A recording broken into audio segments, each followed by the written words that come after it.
The discovery, written by Herman Auld. Christopher ಕೊಲಂಬಸ್ಸನು 1492 October 11ರಂದು ಹೊಸ ಭೂಪ್ರದೇಶವನ್ನು ಜಗತ್ತಿಗೆ ಪರಿಚಯಿಸಿದರು. ಈ ಮಹಾನ್ ಸಾಧನೆ ಸಾಧಿಸುವ ಮುಂಚೆ ತನ್ನ ಸಹ ನಾವಿಕರೊಂದಿಗೆ ಸಂಘರ್ಷವನ್ನು ಎದುರಿಸಿದ. ಇದನ್ನು ಆಧಾರವಾಗಿಟ್ಟುಕೊಂಡು ಹರ್ಮನ್ ಔಲ್ಡ್ ರವರು ಕಾಲ್ಪನಿಕ ಸಂಘರ್ಷ ಸನ್ನಿವೇಶವನ್ನು ಚಿತ್ರಿಸುತ್ತಾರೆ. ಆ ವಾಗ್ವಾದವನ್ನು ಈ ನಾಟಕದ ಮೂಲಕ ತಿಳಿಯೋಣ ಬನ್ನಿ.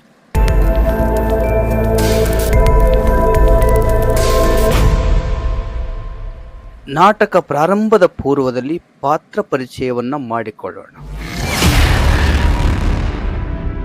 ಕ್ರಿಸ್ಟೋಫರ್ ಕೊಲಂಬಸ್ ಈ ನಾಟಕದ ಪ್ರಮುಖ ನಾಯಕ ಮತ್ತು ಈ ನಾವಿಕ ತಂಡದ ಕ್ಯಾಪ್ಟನ್. ಪೆಡ್ರೋ ಗಿಟ್ರೇಜ್ ಈತನು ಒಬ್ಬ ಅಧಿಕಾರಿ. ಪೆಪೆ ಈ ನಾವಿಕ ತಂಡದಲ್ಲಿ ಅತ್ಯಂತ ಕಿರಿಯ ಹುಡುಗ. ಯುವನ್ ಪ್ಯಾಟಿನೋ ಒಬ್ಬ ನಾವಿಕ. ಡಿಯಾಗೋ ಗಾರ್ಸಿಯಾ ಈತನು ಒಬ್ಬ ನಾವಿಕ. ಫ್ರಾನ್ಸಿಸ್ಕೋ ಈತನು ಒಬ್ಬ ನಾವಿಕ. ಗುಲೆರ್ಮೋ ಐರಿಸ್ ಈತನು ಕೂಡ ಒಬ್ಬ ನಾವಿಕ. ನಾಟಕದ ಪ್ರಾರಂಭದಲ್ಲಿ ಕೆಲ ನಾವಿಕರು ಕುಡಿದು ಅತೃಪ್ತಿಯ ಹಾಡನ್ನು ಹಾಡುತ್ತಿದ್ದಾರೆ.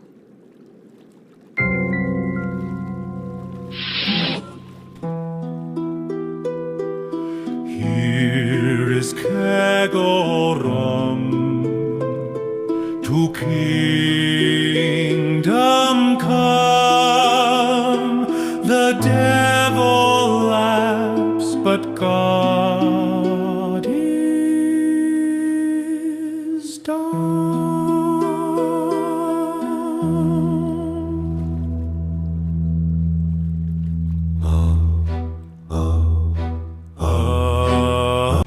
ಅವರು ಆ ಹಾಡನ್ನ ನಿಲ್ಲಿಸಬೇಕು.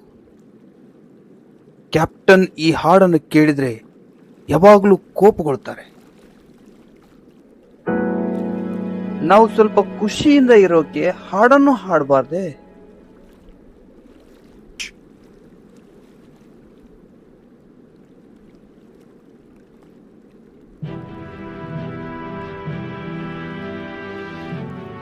ಡಿಯಾಗೋ ಗಾರ್ಸಿಯಾ ಮತ್ತು ಯುವನ್ ಪ್ಯಾಟಿನೋ ಇಬ್ಬರು ತಮ್ಮ ಕಾರ್ಯಕ್ಕೆ ಮತ್ತೆ ಮರಳಿದರು. ಆಗ ಪೆಡ್ರೋ ಗಿಟ್ರೇಜ್ ಪ್ರವೇಶಿಸುತ್ತಾರೆ. ಈ ಇಬ್ಬರು ಮಾತನಾಡುತ್ತಿರುವುದನ್ನ ಸಂದೇಹ ಪಟ್ಟು ಅವನು ಹೀಗೆ ಹೇಳುತ್ತಾನೆ, ಯಾರದು ಅಲ್ಲಿ? ಡಿಯಾಗೋ ಗಾರ್ಸಿಯಾ ಮತ್ತು ಯುವನ್ ಪ್ಯಾಟಿನೋ ಸರ್. ತುಂಬಾ ಕತ್ತಲಾಗುತ್ತಿದೆ. ನಾನು ಚಂದ್ರನನ್ನ ಸ್ವಾಗತಿಸುತ್ತೇನೆ. ಹಾ ಡಾನ್ ಪೆಡ್ರೋ, ನಮ್ಮಲ್ಲಿ ಹಲವರು ಸ್ಪೇನ್ ಬಂದರನ್ನ ಸ್ವಾಗತಿಸುತ್ತಿದ್ದಾರೆ. ತಾಳ್ಮೆ ಇಲ್ಲವೇ ಡಿಯಾಗೋ?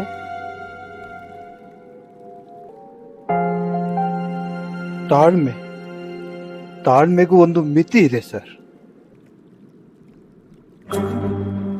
ಅಂದ್ರೆ ನೀನು ಆ ಮಿತಿಯನ್ನು ತಲುಪಿದ್ದೀಯಾ? ನಾವು ಹಗಲಿನಲ್ಲಿ ಹಾರಲು ಪ್ರಯತ್ನಿಸುತ್ತಿರುವ ಬಾವಲಿಯಂತಾಗಿದ್ದೇವೆ. ಈ ಸ್ಥಿತಿಯನ್ನು ನಮಗೆ ಅವನು ತಂದಿದ್ದಾನೆ. ಒಬ್ಬ ವ್ಯಕ್ತಿ 50 ಜನರ ಜೀವವನ್ನು ತನ್ನ ಕೈಯಲ್ಲಿ ಯಾಕೆ ಹಿಡಿದಿಟ್ಟುಕೊಳ್ಳಬೇಕು? ನಾವು ದಂಗೆಯ ವಿಚಾರಗಳಲ್ಲಿ ಮನರಂಜಿಸುತ್ತಿಲ್ಲ ತಾನೆ?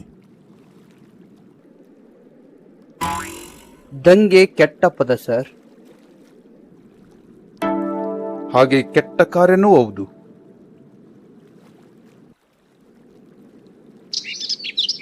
ಯುವನ್ ಪ್ಯಾಟಿನೋ ತನ್ನ ಕೆಲಸವನ್ನ ಮುಗಿಸಿ ಹೊರಡುವನು.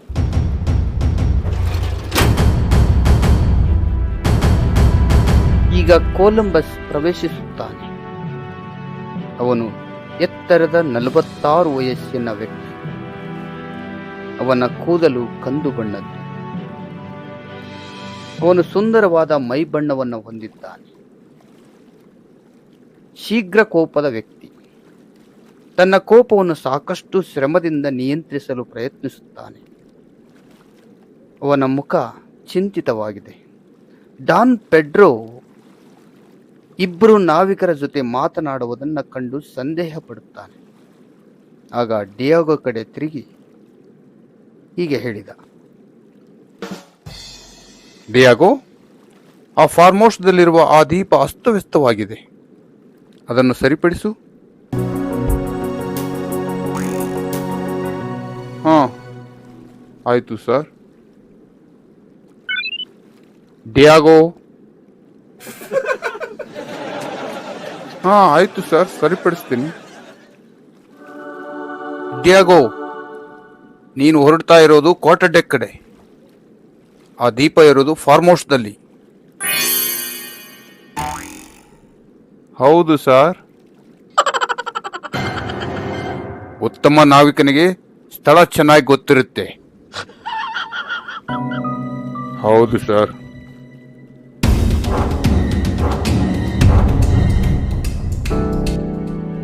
ಟಿಯಾಗೋ ಹೊರಡುವನು. ಮತ್ತೆ ಆ ಹಾಡು ಕೇಳಿಸುತ್ತದೆ. Here is Kegorom, to kingdom come. The devil laughs, but God is done. Pedro ಮತ್ತು ಕೊಲಂಬಸ್ ಕ್ವಾರ್ಟರ್ ಡೆಕ್ ಕಡೆ ಹೊರಡುವರು. ಪೆಡ್ರೋ, ಅವರು ವಿಪರೀತ ಕುಡಿಯುತ್ತಾರೆ. ಸರ್, ಅವರು ಸಾಮಾನ್ಯ ಜನ. ಅವರಿಗೆ ವಿಶ್ರಾಂತಿ ಬೇಕು. ನಿಮ್ಮ ದೂರದೃಷ್ಟಿಕೋನದ ಯೋಚನೆಗಳು ನಮ್ಮಲ್ಲಿ ಇಲ್ಲ ಸರ್. ಇದು ನನ್ನ ಇಚ್ಛೆ. ಇಷ್ಟು ಈಡೇರಿಸಲು ಸಾಧ್ಯವಾಗುವುದಿಲ್ಲವೇ? ನಾನಾಗಲೇ ಇದಕ್ಕೆ ಉತ್ತರಿಸಿದೆ ಸರ್. ಕ್ಷಮಿಸು ಡಾನ್ ಪೆಡ್ರೋ, ನನ್ನ ನಾಲಿಗೆಗೆ ಶಾಪವಿರಲಿ. ಓ ನನ್ನ ಅನಿಯಂತ್ರಿತ ನಾಲಿಗೆಯೇ, ಇದಕ್ಕೆ ನನ್ನ ಶಾಪವಿರಲಿ. ಇದು ನನ್ನ ಪರಮಶತ್ರು.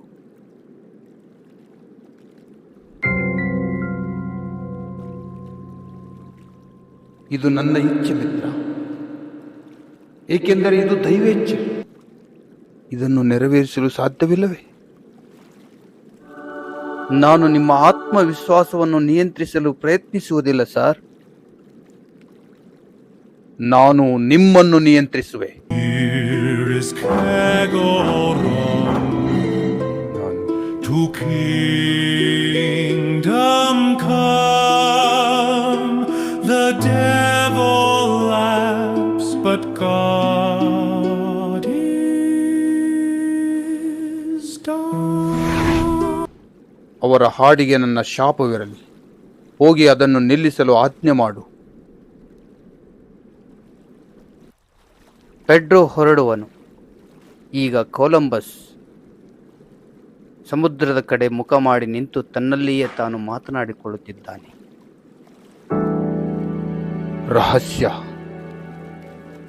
ದೇವರು ರಹಸ್ಯಗಳನ್ನು ಭೇದಿಸುವ ಆಸೆಯನ್ನು ಇಟ್ಟಿದ್ದಾನೆ.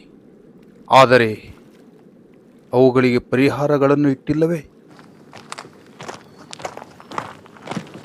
ಕೊಲಂಬಸ್ಸನ್ನು ತನ್ನಲ್ಲಿಯೇ ಮಾತನಾಡಿಕೊಳ್ಳುತ್ತಿದ್ದಾಗ ಪೆಪೆ ಅಲ್ಲಿಗೆ ಬರುವನು. ಯಾರದು? ನಾನು ಕ್ಯಾಪ್ಟನ್ ಪೆಪೆ. ನೀನು ಯಾವಾಗಲೂ ಇಲ್ಲೇ ಇರುತ್ತೀಯಾ? ಪ್ಲೀಸ್ ಸರ್, ನಾನು ಈಗ ತಾನೇ ಕೆಲಸ ಮುಗಿಸಿ ಬಂದೆ. ಹಾಗಿದ್ರೆ ನೀನು ಅವರ ಜೊತೆ ಯಾಕೆ ಕೆಳಗಡೆ ಹೋಗಲಿಲ್ಲ? ನಾನು ಅವರ ಜೊತೆ ಇರುವುದಕ್ಕಿಂತ ನಿಮ್ಮ ಜೊತೆ ಇರಲು ಇಷ್ಟಪಡುತ್ತೇನೆ ಸರ್.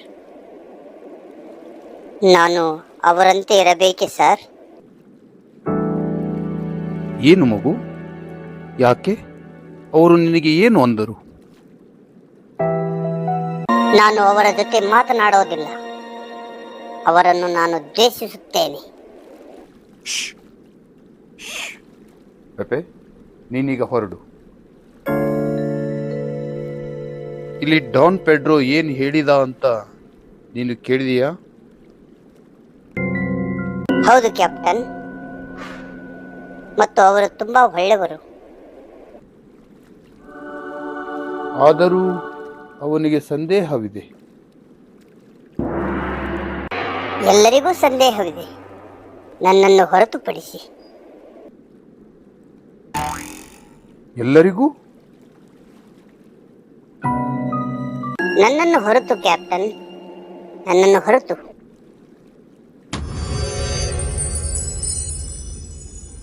ನೀನಿನ್ನೂ ಚಿಕ್ಕದು. ಇಷ್ಟೊಂದು ನಂಬಿಕೆ ನನ್ನ ಮೇಲೆ ಇಟ್ಟಿದ್ದಕ್ಕೆ ಧನ್ಯವಾದಗಳು. ಅವರು ಕುಡಿದಾಗ ಭಯಂಕರವಾಗಿ ವರ್ತಿಸುತ್ತಾರೆ. ಅವರಿಗೆ ಕುಡಿತ ಮರೆಯುವಂತೆ ಮಾಡುತ್ತದೆ. ಅಂತೆ ಬಡಪಾಯಿಗಳು. ಕ್ಯಾಪ್ಟನ್, ಜಾಗರೂಕನಾಗಿರು. ಕೆಲವೊಮ್ಮೆ ಅವರು ರೊಚ್ಚಿಗೇಳುತ್ತಾರೆ. Here is Kegorum, to kingdom come. The devil laughs, but God is done. ಆ ಹಾಡು ತುಂಬಾ ಕೆಟ್ಟದಾಗಿದೆ. ನಾನು ಅದನ್ನು ನಿಲ್ಲಿಸಲು ಡಾನ್ ಪೆಡ್ರೋಗೆ ಆಜ್ಞೆ ಮಾಡಿದೆ. ಅದಕ್ಕಾಗಿ ನೀನು ಅವರನ್ನು ಅಪಾಯಕಾರಿ ಎನ್ನುತ್ತೀಯಾ?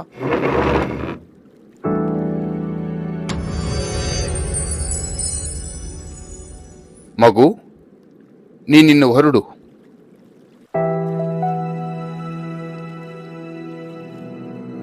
ಡಾನ್ ಪೆಡ್ರೋ, ಅವರ ಹಾಡು ಗರ್ಜನೆಯಾಗಿ ಬದಲಾಗುತ್ತಿದೆ. ಆ ಅತೃಪ್ತಿ ಹೆಚ್ಚಾಗುತ್ತಿದೆ.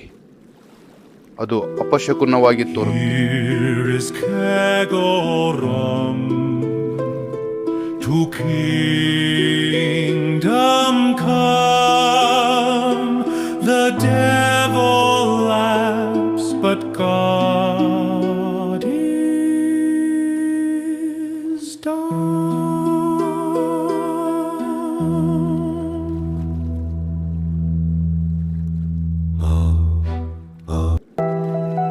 ಕ್ಯಾಪ್ಟನ್, ಅವರು ನನ್ನ ಆಜ್ಞೆಯನ್ನು ತಿರಸ್ಕರಿಸಿದರು. ಯಾರದು ತಿರಸ್ಕರಿಸಿದ್ದು? ಅವರ ಹೆಸರು ಹೇಳು.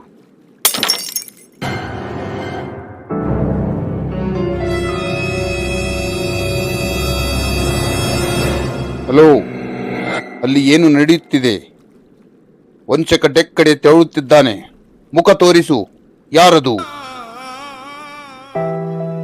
ಅವರು ನಿಲ್ಲಿಸಲ್ಲ, ಅವರು ನಿಲ್ಲಿಸಲ್ಲ. ಮಗು, ಬಾ ಇಲ್ಲಿ. ಏನು ಮಾತನಾಡುತ್ತಿದ್ದಾರೆ ಅವರು?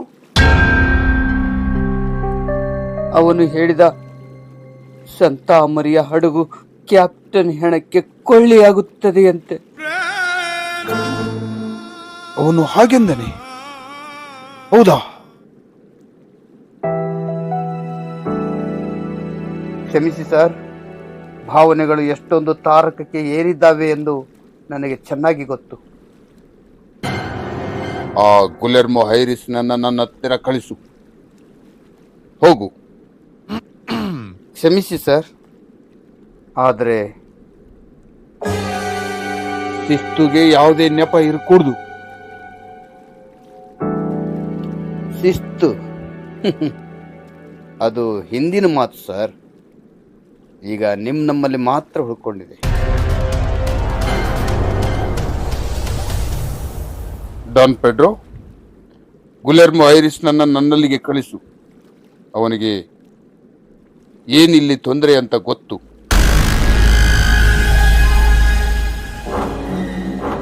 ಡಾನ್ ಪೆಡ್ರೋ ಇನ್ನೂ ಅರ್ಧ ದಾರಿಯಲ್ಲಿ ಹೋಗಿರುವಾಗ ಗುಲೆರ್ಮೋ ಐರಿಸ್ ನೇತೃತ್ವದಲ್ಲಿ 30 ಜನ ಕೊಲಂಬಸ್ ಕಡೆಗೆ ನುಗ್ಗಿ ಬರುತ್ತಿದ್ದಾರೆ. ಅವರು ರೊಚ್ಚಿಗೆದ್ದ ಪ್ರಾಣಿಗಳಂತೆ ಇದ್ದಾರೆ. ನಿಲ್ಲಿ.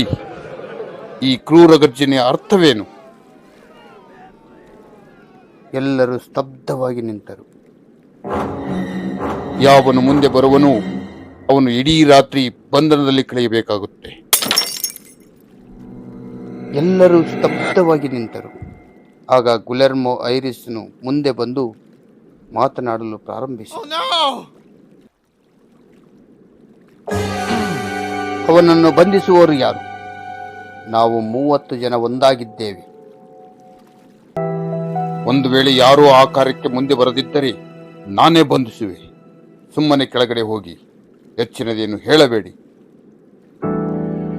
ನಾವು ತುಂಬಾ ತಡೆದಿದ್ದೇವೆ. ನಾವು ದಿನಗಳನ್ನು ನೂಕುತ್ತಿದ್ದೇವೆ. ನಾವು ಮನುಷ್ಯರ ಭಾವನೆಗಳನ್ನು ಹೊಂದಿರುವ ಸಾಮಾನ್ಯ ಮನುಷ್ಯರು. ನಮಗೆ ನಮ್ಮ ಮನೆಗಳು ಬೇಕು, ನಮ್ಮ ಕುಟುಂಬಗಳು ಬೇಕು. ನಾನು ಹೇಳುತ್ತೇನೆ, ಈ ಕೂಡಲೇ ಸಂತಾ ಮರಿಯ ತನ್ನ ಮುಖವನ್ನು ಸ್ಪೇನ್ ಕಡೆಗೆ ತಿರುಗಿಸಬೇಕು. ಇಲ್ಲದೆ ಹೋದರೆ ನಾವು ಮನುಷ್ಯರಾಗಿರಲ್ಲ, ಮೃಗಗಳಾಗಬೇಕಾಗುತ್ತೆ. ಹಡಗನ್ನು ಸ್ಪೇನ್ ಕಡೆ ನಡೆಸಿಕೊಂಡು ಹೋಗುವವರು ಯಾರು? ಅದಕ್ಕೆ ಸಾಕಷ್ಟು ಜನರಿದ್ದಾರೆ. ನಿನ್ನ ಹತ್ತಿರ ದೆವ್ವಗಳಿದ್ದಾವೆ. ನಮಗೆ ಗೊತ್ತು, ಪೂರ್ವದ ಗಾಳಿ ಕಡೆ ಚಲಿಸೋದು. ಆದರೆ ನಾವು ಉಪಯೋಗಕ್ಕೆ ಬಾರದ ಮಾನವರು ಇರದ ಸಮುದ್ರದಲ್ಲಿದ್ದೇವೆ. ಒಂದು ಸ್ಪಷ್ಟವಾಗಿ ಅರ್ಥ ಮಾಡಿಕೋ, ಇಲ್ಲಿರೋದು ದೆವ್ವಗಳ ಹಾದಿ. ನಾವು ಕೂಡಲೇ ನಮ್ಮ ಮನೆಗಳಿಗೆ ಹೋಗಬೇಕು. ಹೌದು ಹೌದು. ಗುಲೆರ್ಮೋ, ನೀನೊಬ್ಬ ಉತ್ತಮ ನಾವಿಕ, ಒಬ್ಬ ಅಗಾಧ ಸಂಪನ್ಮೂಲಗಳನ್ನು ಹೊಂದಿದ ನಾವಿಕ.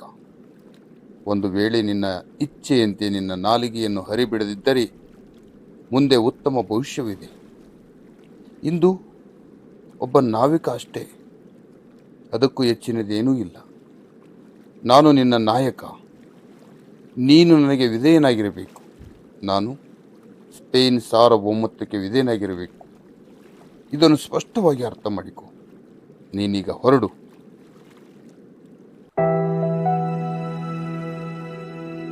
ಮತ್ತೆ ಎಲ್ಲರೂ ಶಾಂತರಾದರು.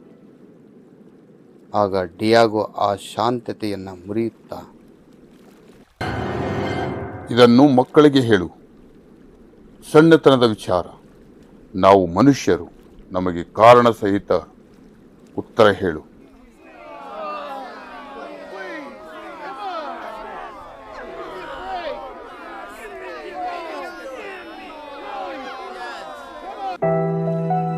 ನಿನ್ನ ಯೋಚನೆ ಪ್ರಕಾರ ನೀನು ಪವಿತ್ರ ಸ್ಥಾನದಲ್ಲಿ ಇದ್ದೇನೆ ಅನ್ಕೊಂಡಿದ್ದೀಯಾ?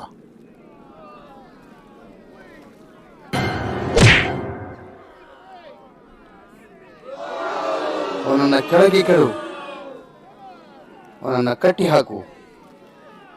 ದೆವ್ವದ ಅಸ್ತ್ರ, ಇಟಲಿಯನ್ನರ ವೈರಿ.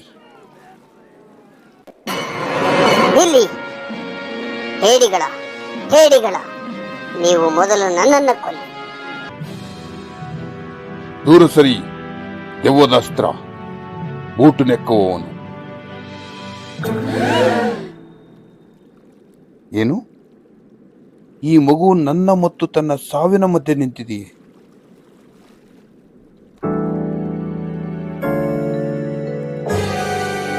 ಪೆಪೆ, ಇದು ಅನ್ವೇಷಣೆಯ ಸಮುದ್ರಯಾನ. ನಾನು ಹೊಸ ಪ್ರದೇಶವನ್ನು ಕಂಡುಹಿಡಿಯಲು ನಿಯೋಜಿತನಾದೆ. ಒಂದು ಪ್ರಕಾಶಿತವಾದ ಭೂಭಾಗ ಸಂಪತ್ತನ್ನು ನನ್ನ ರಾಜರಾಣಿಯರಿಗೆ ಒದಗಿಸಲು, ಹೊಸ ಸೇವಕರನ್ನು ನಮ್ಮ ದೇಶಕ್ಕೆ ಒದಗಿಸಲು ನೇಮಕನಾದೆ.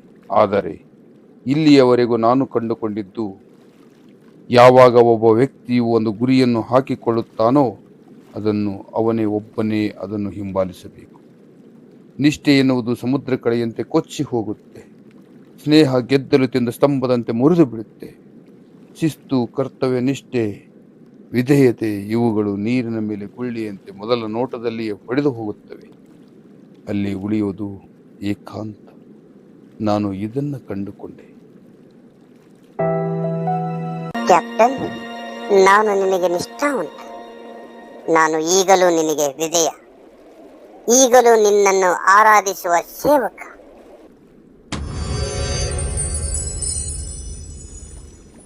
ನಾನು ನಿನಗೆ ಕೃತಜ್ಞ.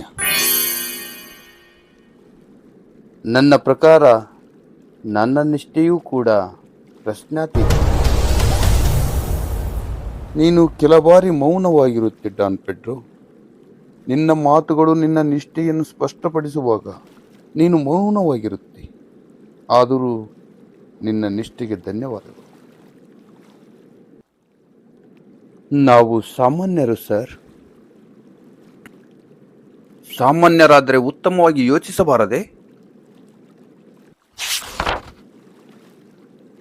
ನಾವು ನಾಳೆವರೆಗೂ ಮಾತ್ರ ಕಾಯುತ್ತೇವೆ. ರಹಸ್ಯ ಕಾರ್ಯಗಳು ಕತ್ತಲಲ್ಲೇ ನೆರವೇರುತ್ತವೆ.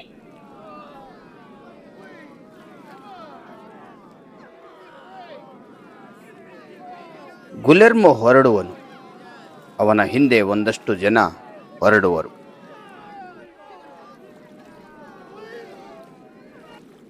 ಹತಾಶೆ ಜನ ಯಾವತ್ತೂ ಉತ್ತಮವಾಗಿ ಯೋಚಿಸಲಾರರು. ಅದನ್ನು ನೆನಪಿಸಿದ್ದಕ್ಕೆ ಧನ್ಯವಾದಗಳು ಫ್ರಾನ್ಸಿಸ್ಕೋ. ನಿನ್ನ ಅತ್ಯುತ್ತಮತೆ ಉತ್ತಮವಾಗಲು ಸಾಧ್ಯವಿಲ್ಲ. ಶುಭರಾತ್ರಿ.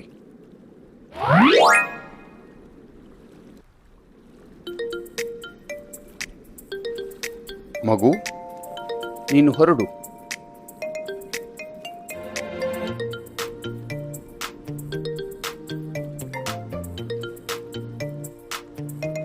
ಎರಡು ನಿಮಿಷದ ಹಿಂದೆ ಡಾನ್ ಪೆಡ್ರೋ ನಾನು ನೋಡಿದೆ. ನಾನು ಯೋಚಿಸಿದೆ. ಅದೋ ಅಲ್ಲಿ ನೋಡು. ಹಾ, ಅದೇ. ಏನು ಸರ್? ಬೆಳಕು. ಅಸ್ಪಷ್ಟವಾಗಿ ಹೊಯ್ದಾಡುವ, ಮೇಲೆ ಕೆಳಗೆ ಆಗುವ ಬೆಳಕು. ನೋಡಲಿ. ಇದೆ ಸರ್. ದೇವರಿಗೆ ಜಯವಾಗಲಿ.